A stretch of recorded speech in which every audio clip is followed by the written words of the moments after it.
Hello, greetings to my colleagues and guests, and you're welcome to part two.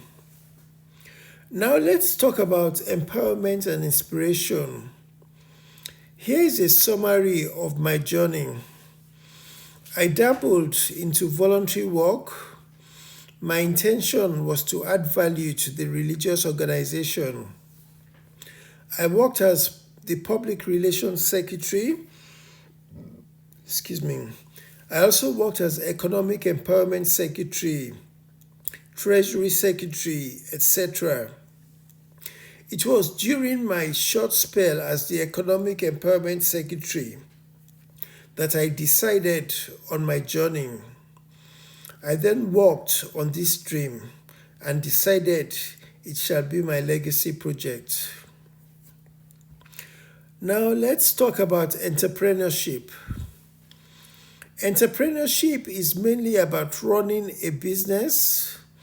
This could be profit related, social enterprise, or charitable, such as non for profit, not for profit. Entrepreneurship is sometimes regarded as doing a business outside the box with fresh and new ways of doing business. Entrepreneurship or business isn't for the faint hearted.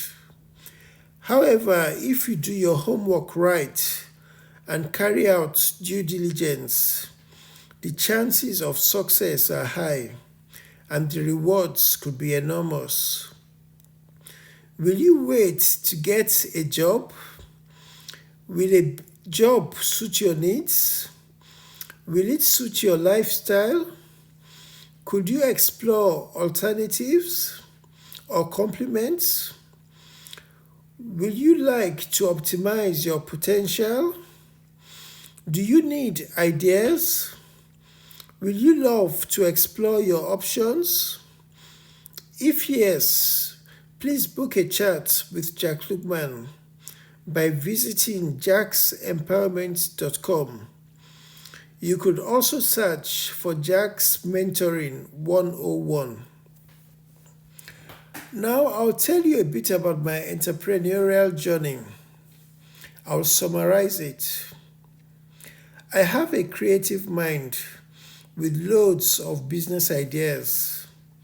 Some are new, some are modifications, some probably make sense, and some may not be readily appreciated.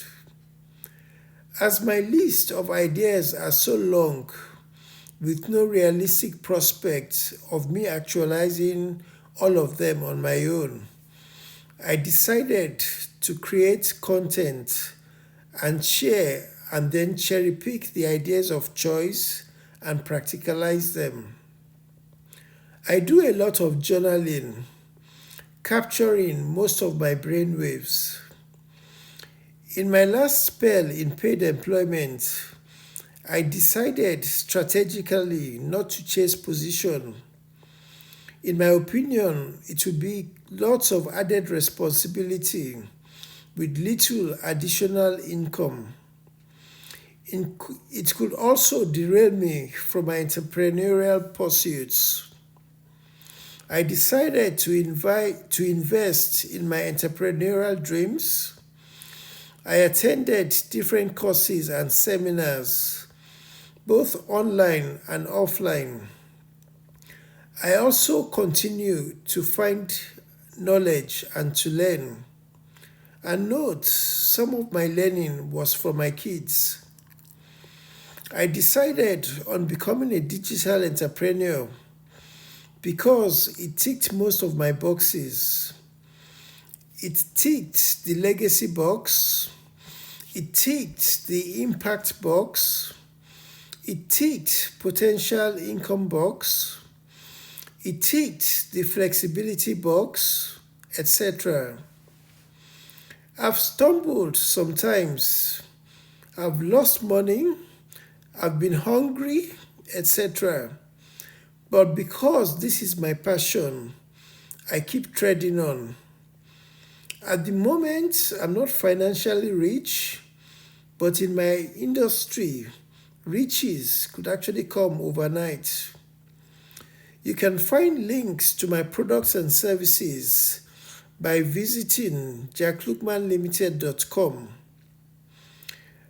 Digital entrepreneurship is my dream, and I'm living it.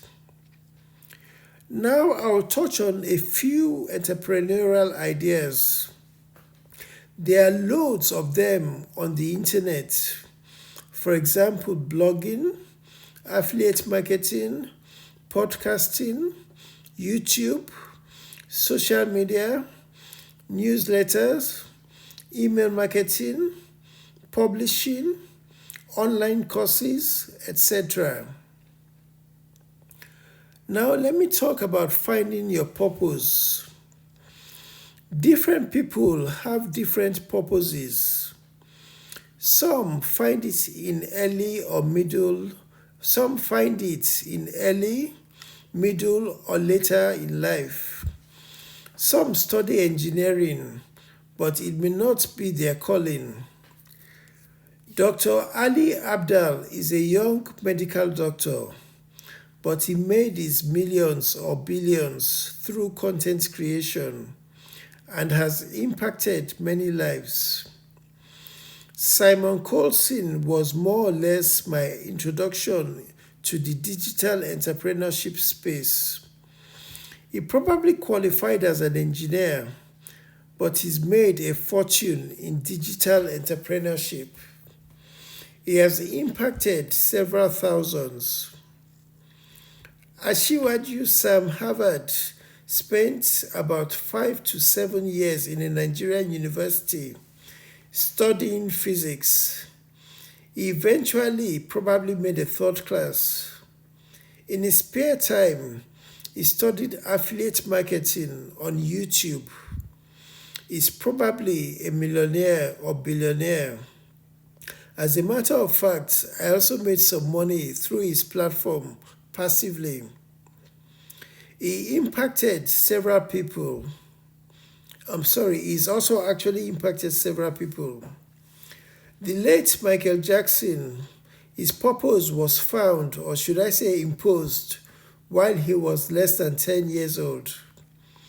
Whitney Houston developed her passion from the church choir.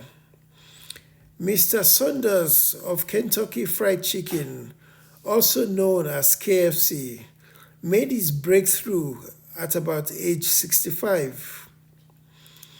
Fela's purpose, that's Fela Kuti, his purpose wasn't medicine, but his purpose was music. Papa Adeboye studied mathematics. I think he was actually a doctor of mathematics, but his purpose was ministering, and the list can go on. Now I'll talk a bit about finding my own purpose. You might want to know how I found my purpose and when I found it.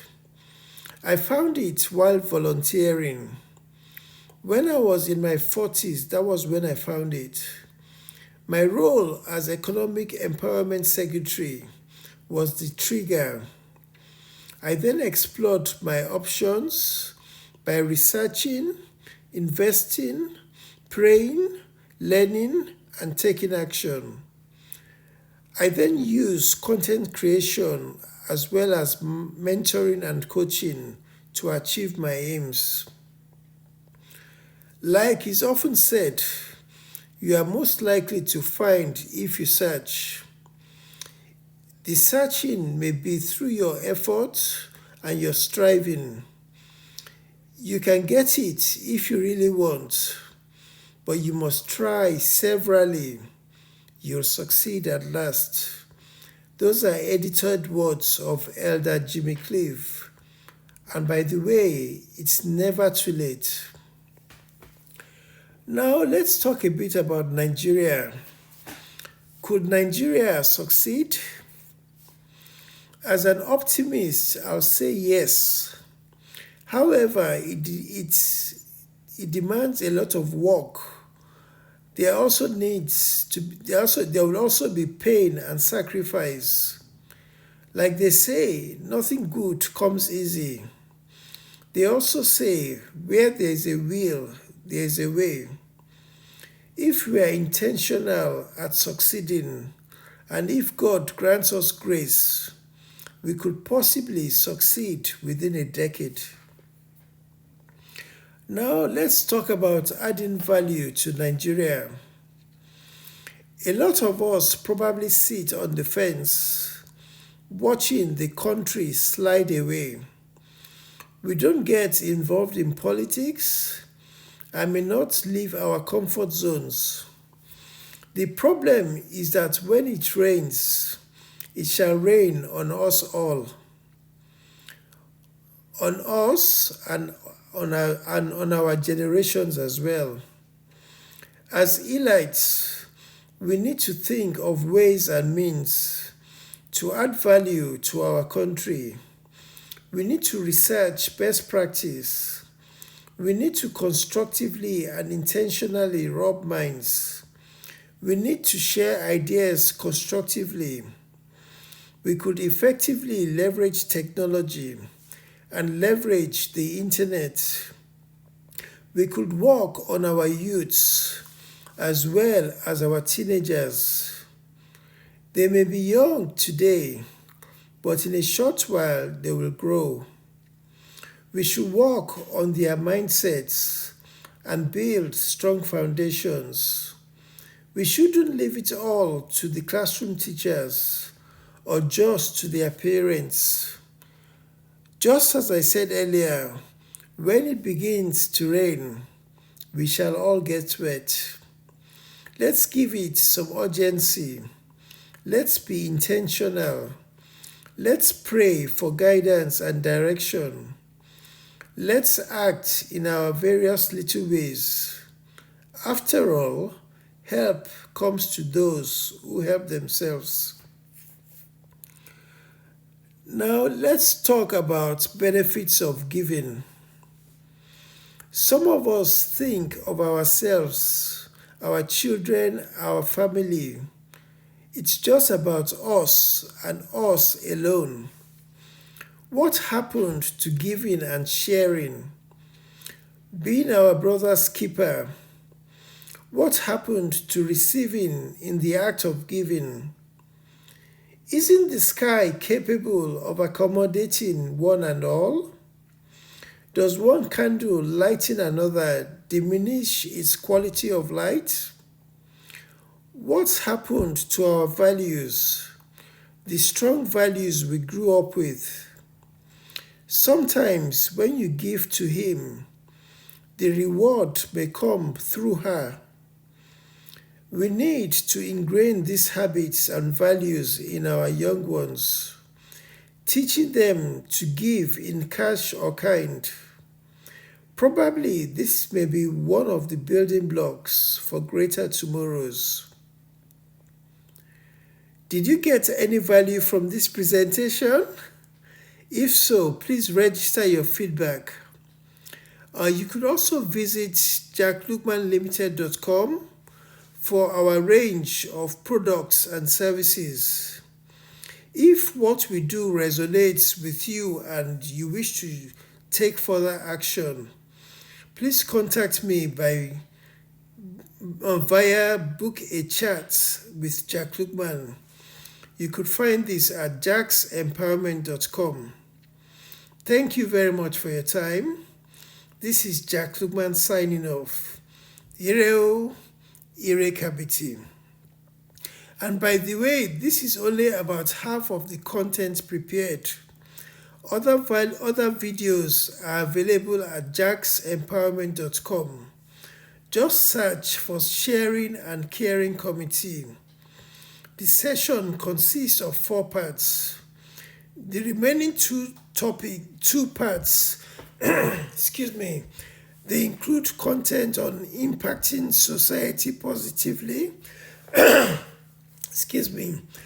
It also contains content on internet, being organized, JACPA, knowledge, legacy, leverage, limiting beliefs, mentoring and coaching, mindset, monetization, outsourcing, digital platforms, resource management, spirituality, volunteering, and also content about teenagers. These are there are two different parts which are available at jacksempowerment.com. Just search for Sharing and Caring Committee and you could have access to it. Thank you very much. Ireo, Ire Kabiti.